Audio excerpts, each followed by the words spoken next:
Come back to Tell the Truth channel. Please hit subscribe and share my content on YouTube, Facebook, Instagram, and any other contents that y'all go on. I appreciate that very much. I am in Jesus and Jesus is in me. I have some things that I need to talk to y'all about that y'all need to know. I'm going to go back to the time when I had talked to y'all about, people getting raped and molested and all that. It's something that I need to talk to y'all about that I did not put into that video. So this is part of the other video, the first video. So this is the second part of it that I need to let y'all know, that y'all need to understand. When I was going through the rape part of me getting raped, and I was going through it hard. I mean, like really hard. And like I was saying, I didn't want to go outside because I was scared to go out there. I was scared to face the world because of what I had went through. I was really scared to face the world. So I was always with my children when I go out there. I would never go out there by myself because it was like my soul was not with me. I couldn't make it without my soul. I knew my soul was the one that's supposed to be guiding me on the places that I wanted to go. But my soul was not there to help me guide myself. So it was like I was just walking without a soul. Like I was a zombie walking without a soul. And it just didn't feel right because I didn't feel my whole self. I needed my whole self. And I didn't have my whole self. But it was always one time that I would get like, I guess my soul to come back every once in a while and give me the courage to walk out there in that world. Because it have been many times that I have took a chance to walk out there in that world by myself without my children. And when I have done that, I will be surprised after I have done it and said to myself, wow, did you really do that? And I'm looking at myself like, yes, I did it. Like I took a walk by myself without anybody with me. And my children, they will be surprised like, Mom, you really went out there without us?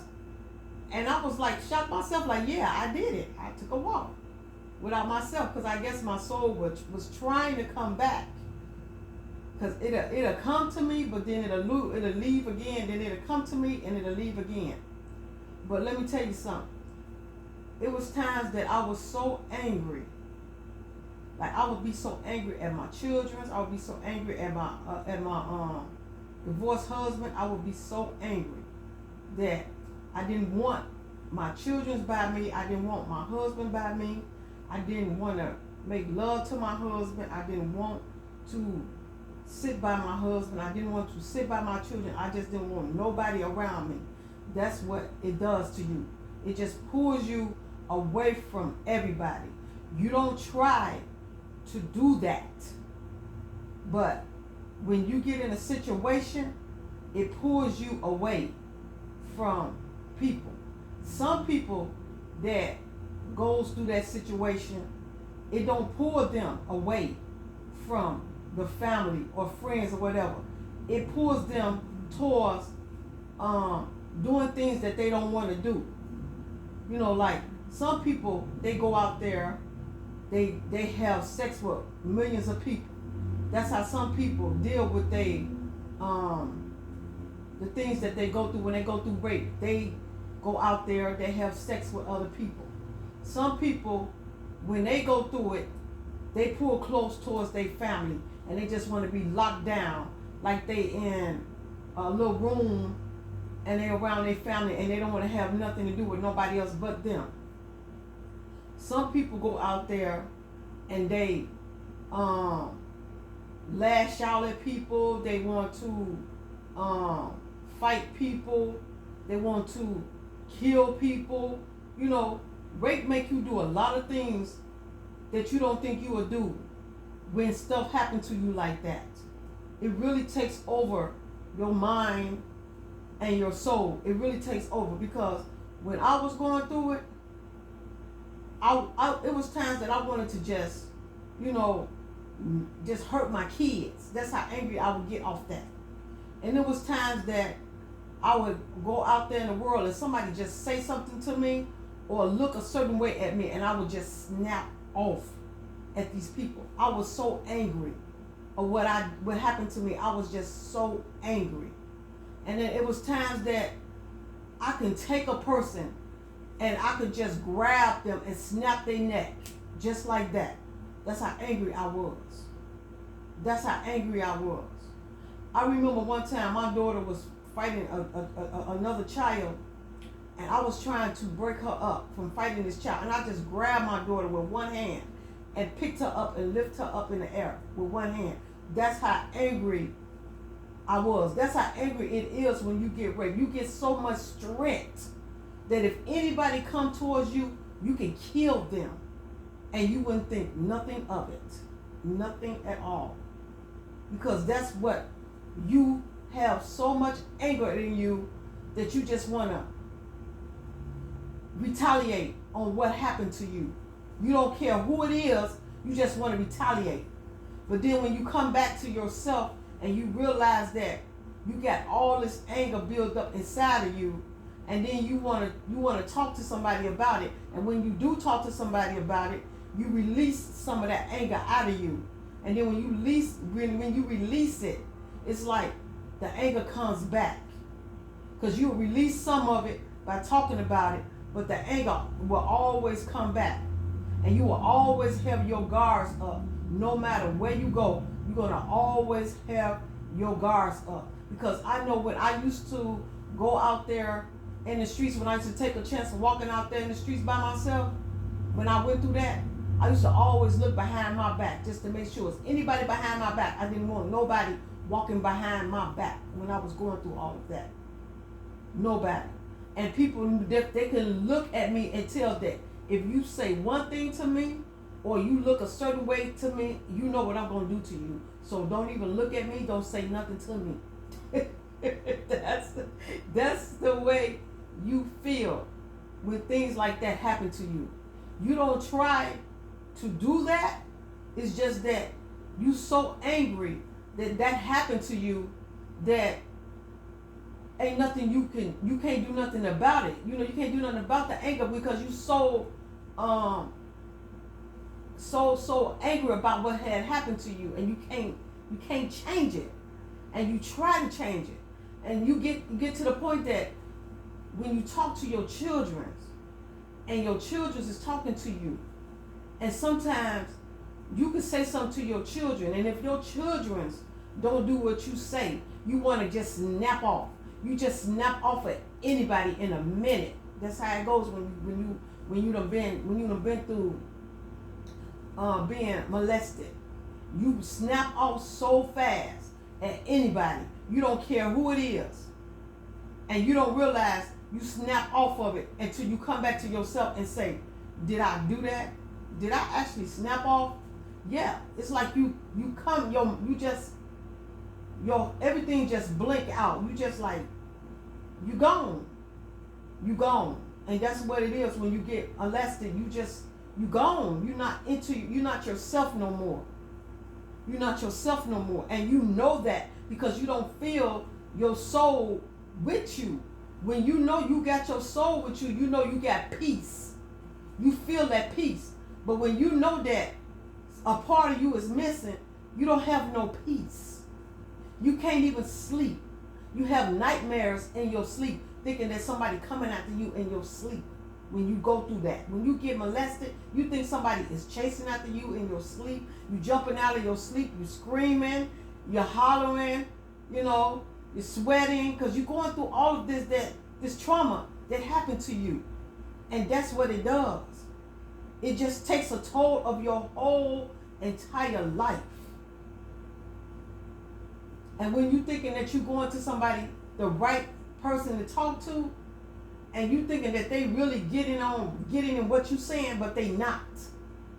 They not getting it, because you got to understand that people don't understand what you go through unless they in your shoes. If they wearing the same shoes that you went through, when it had the same thing that you went through, then they will understand. But if they not in that same category that you have been in, they will never understand. It's only people that have been in your category can understand what you go through. That's why they have these places where you can go and sit down with a lot of people that have been through the same thing you went through, and then you could talk about it to them, and tell them, because they understand. They've been through it. But when you trying to tell somebody else about what you went through and they never been through that, they never going to understand. Because when you explaining it all to them and you ask them, do you understand what I'm going, do you understand what I went through? No, they will tell you, no, I don't understand what you're going through. But I'm listening here, I'm listening and trying to make you, to let you know that I am here to be by your side, to listen to you. But no, I don't understand what you go through. And people don't understand when somebody go through something and you never been through it. You don't understand. You don't understand. So that's why they got these places where you can go talk to people that went through the same thing you went through, and then you can relate with them what you've been through. That's what goes on when you go through trauma in your life. You need somebody that can communicate with the same problems that you've been through in your life, and they can help you solve it because they've been through it. You can't go to people that have not been through what you go through, because they can't explain it to you. They can't give you no kind of advice because they've never been through it. They can't give you no kind of advice.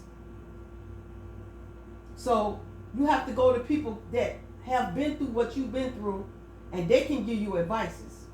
Because you'd be surprised of the things that they say, like, yeah, I've been through the same thing you've been through, and such and such and such and such. And that's what they do. So if you have been molested, or you've been raped, or you have been, been through any trauma, go to somebody that been through the same thing that you've been through, and they can help you solve your problems. Don't go to nobody that have never been through nothing you went through.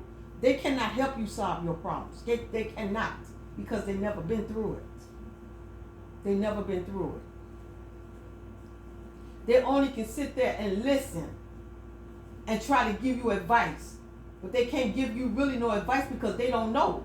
They don't know because they never been through it. They never been through it.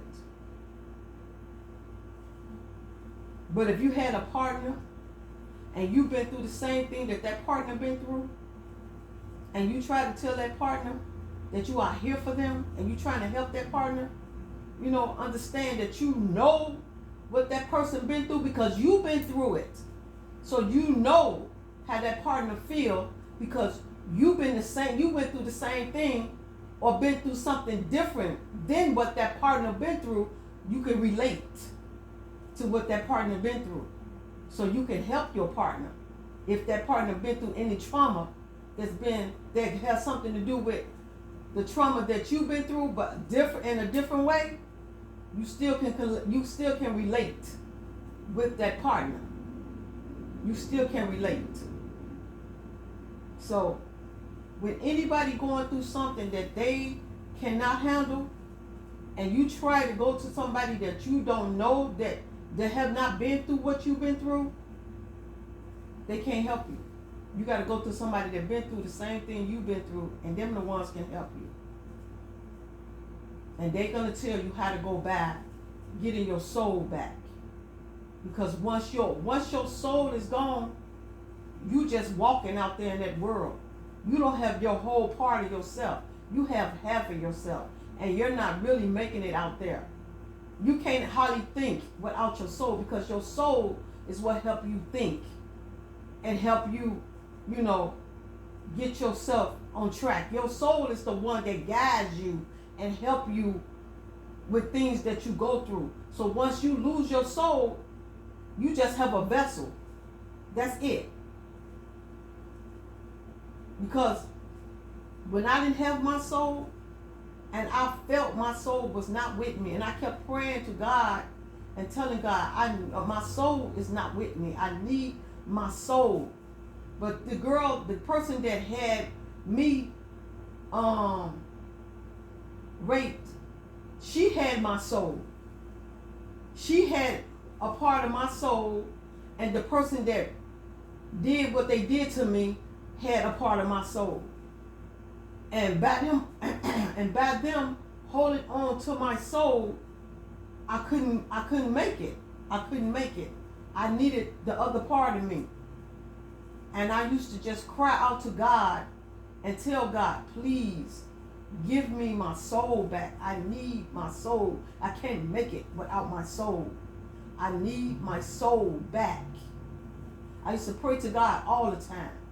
And he always would tell me, don't worry about it. You're going to get everything back that's going to come back to you. This person that did what they did to you will be gone soon.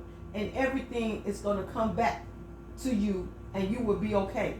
And when I found out that person was gone and my soul came back, I was so happy.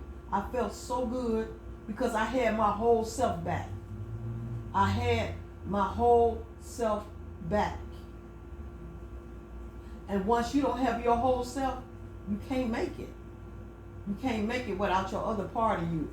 Because your soul is what's guiding your body. Your body is just a vessel. Once your soul is gone, your body is just a vessel. That's it. That's why you always got to have your other part of you, and your other part of you is your soul. You got to have that soul. And you can feel when your soul is gone because you don't act the same. You don't act the same at all. You act like you're just not, you're just not there. You're not there. You're not on earth. You're not on earth. Because your soul ain't with you. And you're not on earth without your soul. And that's why a lot of people kill themselves and stuff, because they be so hurt that they be so hurt when they go through that trauma and they don't have their soul, they don't know how to survive without the other part of them. And some people just can't take it and they just take themselves out. Some people just don't want to live no more after what they done been through. Some people just want to just kill themselves and they don't want to live no more.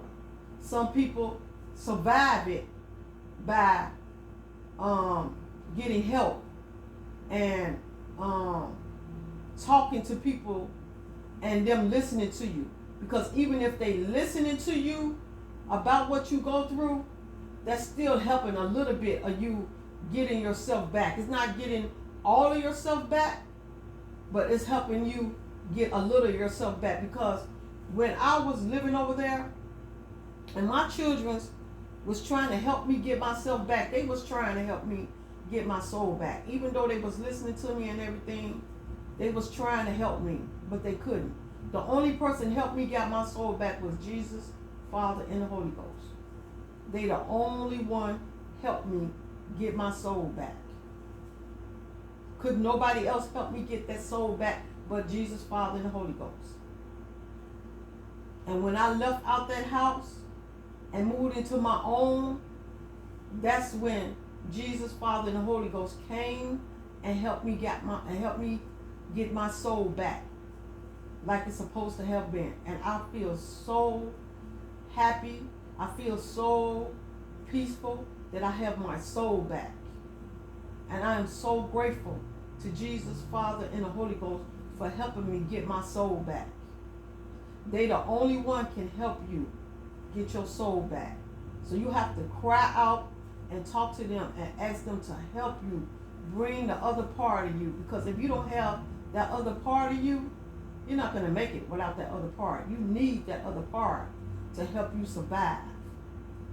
You need the other part of you. And I cried many days and begged Jesus and Father the Holy Ghost to get my soul back. Because every time I turned around, I was seeing this person walking out there doing whatever they want to do, enjoying themselves, partying, whatever they want to do, while I'm locked down in the house, just crying and pleading and begging God to bring my soul back to me, while she holding on with my soul and partying and doing what she want to do with my part of me, and I'm just a vessel at home crying and wishing that Daddy come back to me. And when God finally let me know that my soul was coming back to me, that was a whole lot of relief on me, a whole lot of release. Because when my soul came back, I felt so happy, so good, so overwhelmed that I felt whole again. I felt so whole that I had myself back. I felt good.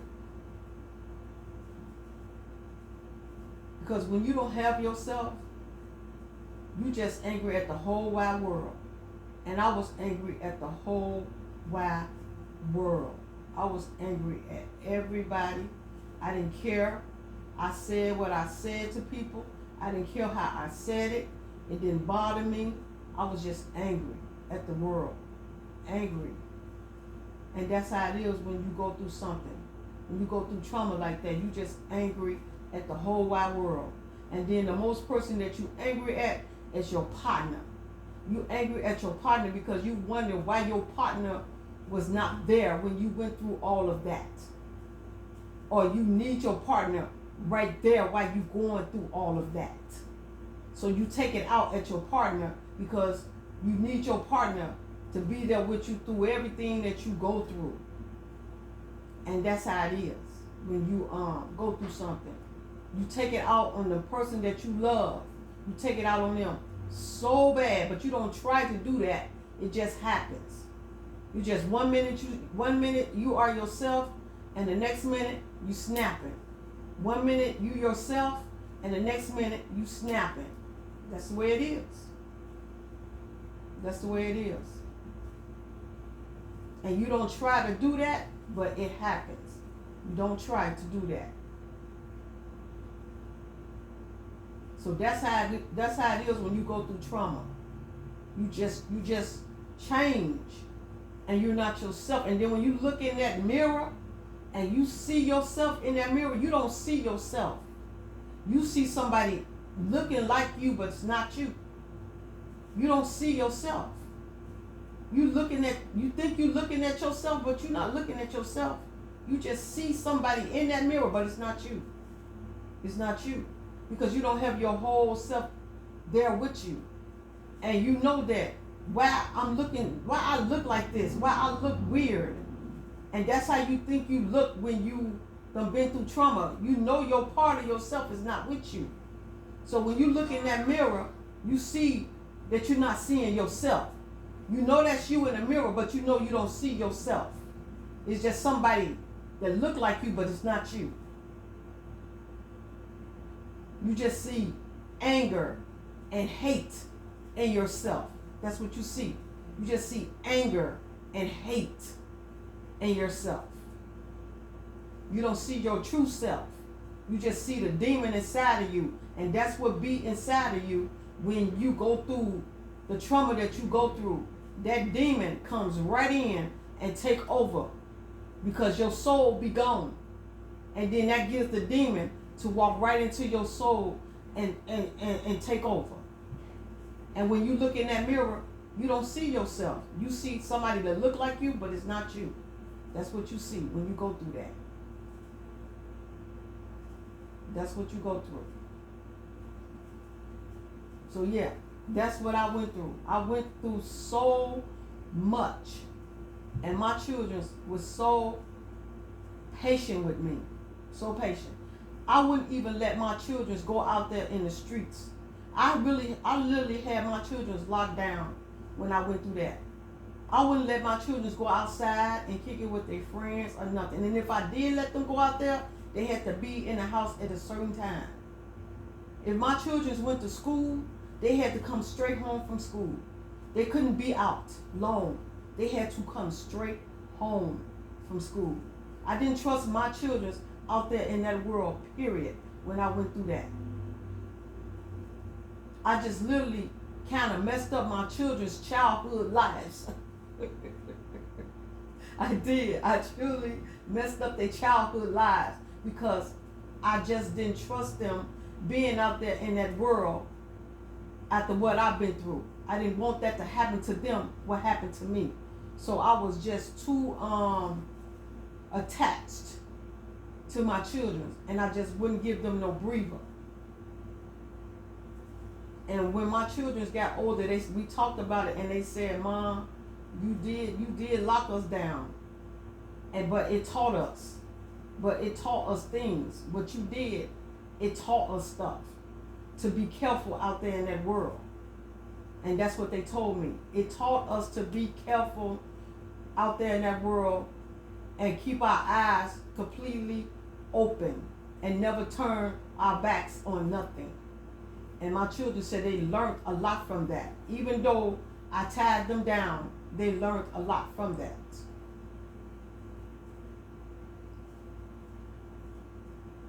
And you don't try to lock your children down, but that's what happens. You don't try to do that, but it happens. Because you don't want your children to feel what you felt. You don't never want your children to go through what you've been through. That's a terrible, terrible, terrible thing. And you never, ever want your children to go through the same thing that you went through or something different than what you've been through. You never want your children to feel that pain, ever. And it's a terrible thing that you got to live like that until your soul come back. You got to live in terror and anger. And just, you push your family away. And you don't try to push your family away, but you push them away. And you don't try to do it, but it happens. You push your husband away, you push your children away, you push your friends away, you just push everybody away. And when you push them away, you just don't care. You don't care. You just want to be by yourself, and you just don't want nobody around you. You just want to be by yourself. And that's how it is when you go through stuff like that. You don't care if you're hurting anybody. You don't care how you talk to anybody. You don't care. You just don't want nobody around you until you decide that you want that person around you. If you want that person around you, it's got to be on your time, not their time. Because when they come around, you don't want to have nothing to do with them. They got to come around when you ready. When you walk up to that person and you want to be around that person, then you will be around that person. But if you don't want to be around that person, you're not going to be around that person. And you ain't going to want that person around you. And that's how it is when you go through stuff. You just want to be to yourself. And when you want to be around somebody, you'll go around them. But if you don't want to go around them, you won't go around them. Because there's been many times that my children have went places and I did not go.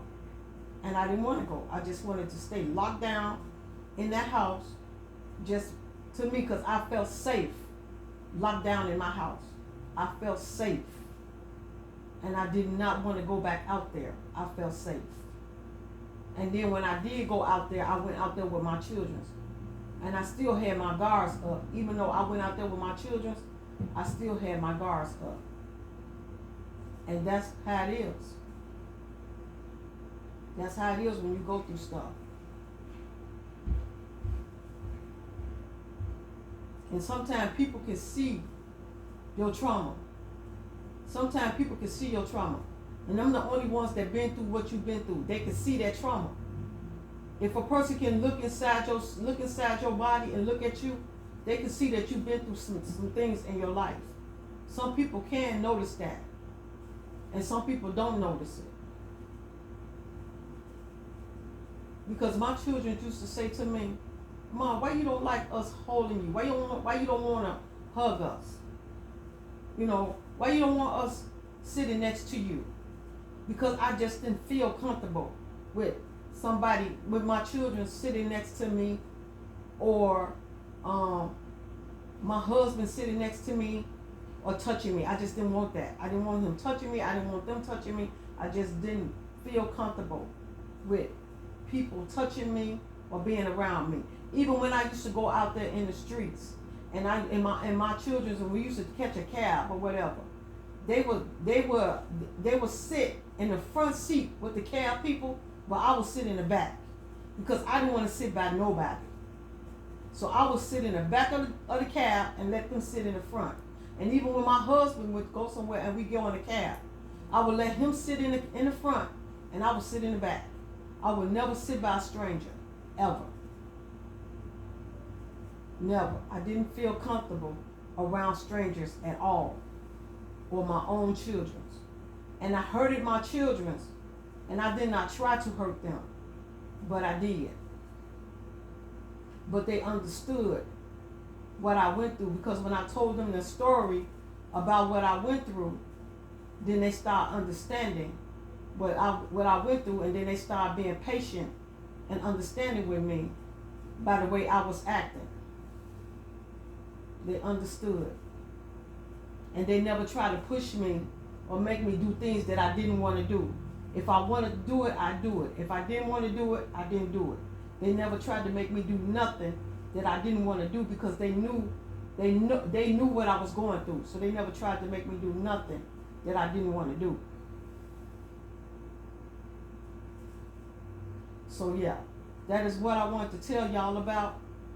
When you've been through trauma, it's hard, trying to live in trauma. It's hard trying to live in trauma. It's hard. It's hard trying to make it when you went through trauma. It's really hard. Even though you know that you've been through that trauma, it's so hard for anybody else to try to survive that trauma with you. Sometimes when you done been through that trauma and then you tell your family what you've been through, and then they understand it, but they don't understand it, and they try to do the best they can to try to understand what you've been through. And it's really hard on your spouse, because your spouse want to show you love, but you don't want your spouse to show you love. When they try to show you the love, you push your spouse away.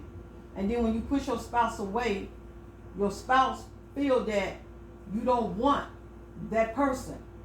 That's how your spouse feel, that you don't want me. What did I do to make you want to push me away? But it's not them. It's what you've been through.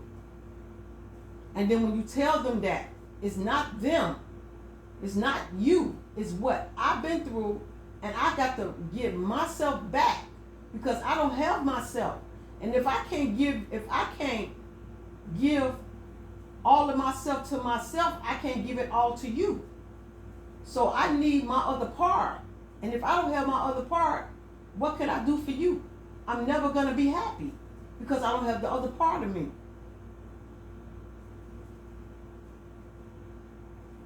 So that's how it is. You don't try to pull your spouse away, but it happens because you don't be whole, and you need your whole part of you.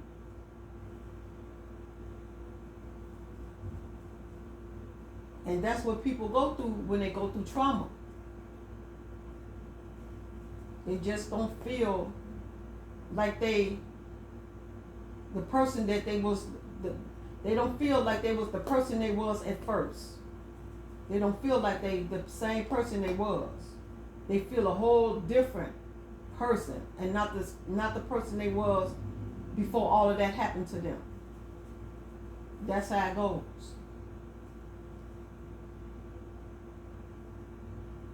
So yeah, I knows when somebody go through something and they lashing out, it's because they've been through something and they asking for help. They asking for help. And they want somebody to hear them when they're going through something. Even when somebody have been through other things in their lives, and they lashing out. They lashing out because they need somebody to hear them. They just want somebody to listen to what they're going through. And once they got somebody that's listening to them, then they feel better. But if you don't have that person to listen to you, then you're gonna lash out. You're gonna lash out. And that's how it goes. Because you be trying to explain all of yourself to that person or whoever around you that you want to listen to you. But but the people not gonna listen because they never been through what you've been through. So they will try to listen, but they can't. And they try to give you the advice as best as they can, but they still don't understand what you went through.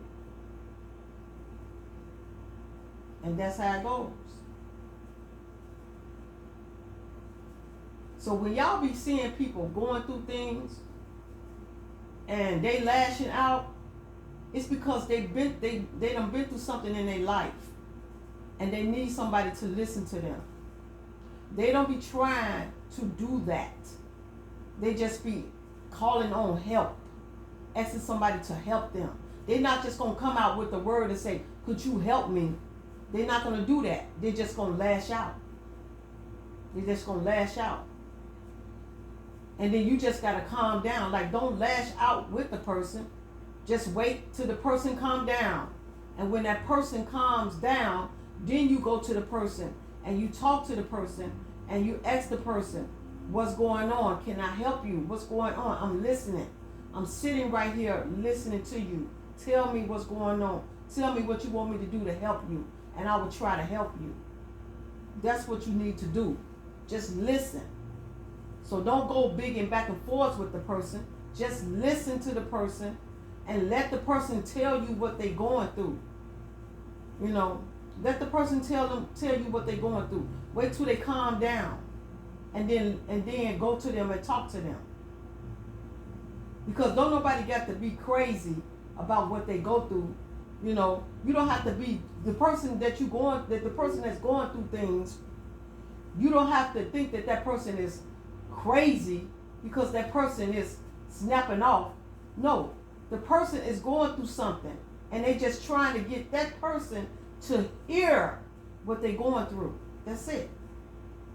That's what they do. They just want somebody to listen.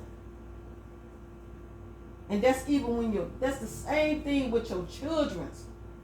When your children's are retaliating and doing the things that you never seen your children's doing, then you know that your children have been through something and they trying to cry it out to you for you to listen to them. So when they done been through something, if something happened with them in school or in college or in high school, whatever, and they coming home and they just lashing out, or they acting different, or they locked up in their room all the time, or just, locking themselves down, something done happen. Something done happen. Because sometimes children don't always go to their parents and tell them what they go through. Sometimes they just lock themselves down into their own little mind and, be to themselves. And some children, they lash out. They do things. They fight other children. They fight their brothers and sisters. It's because of something they done went through, and they're trying to get their parents to hear it. They're trying to get y'all to hear what they've been through. So you got to pay attention to their reactions. And when your child come to you and say, Mom, Dad, I need to talk to you. Whatever you are doing, stop and do what you're doing and listen to what your children got to tell you, because you never know what it is they have been through.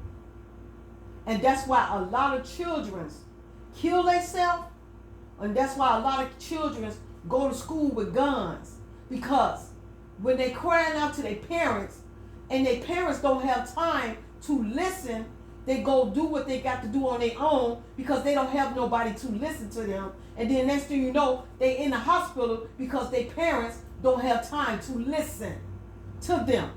Don't ever put your job or no other activity before your children's. Whatever they go through, sit down and listen to your children's.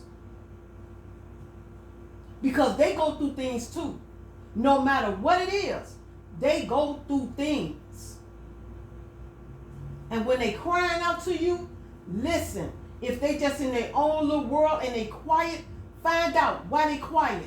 Talk to them, babe. Did you have a good day at school? What's going on? Why you locked up in your room by yourself? Tell me. You know, this is not what you usually do. Talk to your children.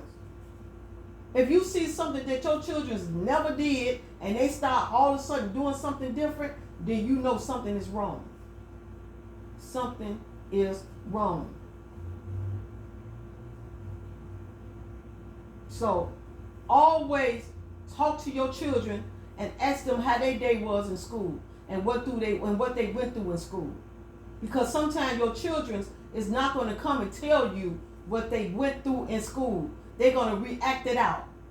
And sometimes they will tell you. And then when they want to tell you and they say, Mom, Dad, I need to talk to you. And then you say, well, babe, I'll talk to you later. I got something else to do right now. I ain't got time to talk to you. No, don't do that. Always make time for your children. Always make time for your children. Because your children cannot survive without their parents. They need y'all. They need y'all guidance and they need y'all help. That's why God give you children, to guide your children the right way. That's why they give you children. That's why God, Jesus and the Holy Ghost give you children, to guide your children and also to guide your children towards them. So what you teach your children about God, they hold on to that. And then they raise their children up about God. So that's why you need to teach your children about God. So when you teach your children about Jesus, Father, and the Holy Ghost, then when they raise their children up, then they teach their children about Jesus, Father, and the Holy Ghost. And they just go on and on and on and on. And when they get grown, they keep that in their mind and it never goes away. And it helps them through life. It helps them through life. So, yes, this is what I want to tell y'all. Always listen to your children. Your children are your future. You don't want nothing to happen to your children.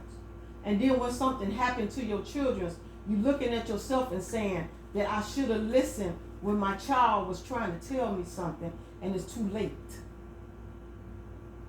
So always ask your children how they day.